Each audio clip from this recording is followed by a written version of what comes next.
The honourable member for South Shore St. Margaret's. The fundamental role of Parliament is that no money shall be spent without the consent of Parliament. It's right in the Constitution. You might want to take a look. It's been 8 months since the year end, and the Liberals still haven't tabled the deficit number. The Liberals are 2 months late in tabling the public accounts. Bay Street, not Parliament, learned yesterday that the government has sold $3 billion of Air Canada shares. They are blocking Parliament from doing its work. They must have blown by their maximum $40 billion deficit promise massively. Come clean. What's the deficit number? The Honourable Parliamentary Secretary to the Minister of Housing and Communities. The member knows very well, Mr. Speaker, that during the pandemic this government provided loan support and other support for Air Canada to ensure its long-term viability. Part of that was buying shares in the company. It was never, though, the intention of the Government of Canada to hold on to those shares into the long term. It made a sale yesterday, and it was a responsible one. Again, and the question has been asked. The Minister of Health put it forward. The Minister of Labour put it forward. What would they cut? What would they cut to ensure that the budget, as they say, is fixed? They'd cut dental care, child care, pharmacare supports. They don't care, Mr. Speaker. The honourable member for... Thank you. Things are getting real bad behind closed doors for the languishing Liberal government. The Prime Minister is once again looking for someone to take the fall for his fiscal fiasco. This time, the Minister of Finance has been targeted for removal, so carbon tax Carney can come out from behind the shadows and replace her. Their $40 billion so-called deficit guardrail looks like it's about to be smashed through, sending our economy off the cliff. Will the Prime Minister keep his promise, confirm the deficit will not be over $40 billion? The Honourable Parliamentary Secretary. More personal attacks today, Mr. Speaker. Under this Minister of Health and under this Minister of Finance, we've seen a national dental care program put in place.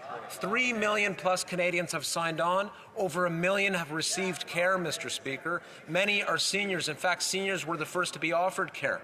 Are the Conservatives saying that as part of this big, bold idea, more of a slogan, Mr. Speaker, in fact, to fix the budget, they'd get rid of dental care? Yep. That's exactly what they would do, Mr. Speaker. When it comes down to it, as I've said throughout today, they do not care. They care about slogans, but they don't care about Canadians. The honourable member for Bow River. The Prime Minister lost control of his caucus, just like he lost control of our economy. And their benches are clearing of people left to blame. But it's not stopping the Liberal government from smashing through their own stated deficit guardrail, their fiscal anchor. Whatever they want to call it, the guardrail is about to be smashed. Canada's economy is careening off the cliff and sinking fast. So will the Prime Minister please just stop drowning us in debt, confirm the next week's deficit, and won't shoot over $40 billion and capsize Canada? Here.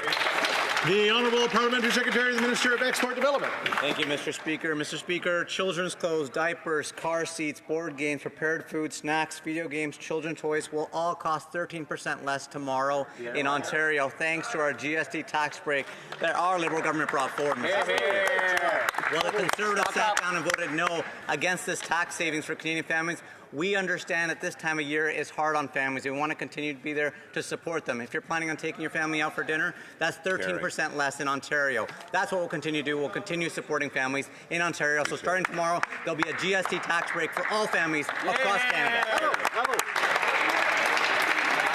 The honourable member for Kenora.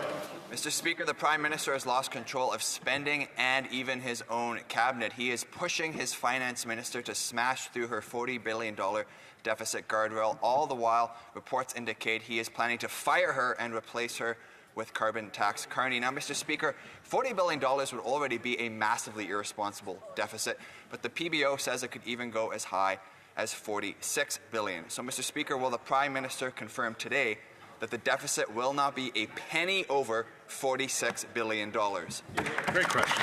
The Honourable Minister of Labour and Seniors. Mr. Speaker, I think we sit in this place and we hear Conservatives ask the same question written by their leader over and over and over again. That question has been asked and answered dozens of times in this House. So I have a question for my Conservative friends back. They seem very concerned about deficits. Can they offer one thing? One. Where are they going to start cutting, Mr. Speaker? Be specific.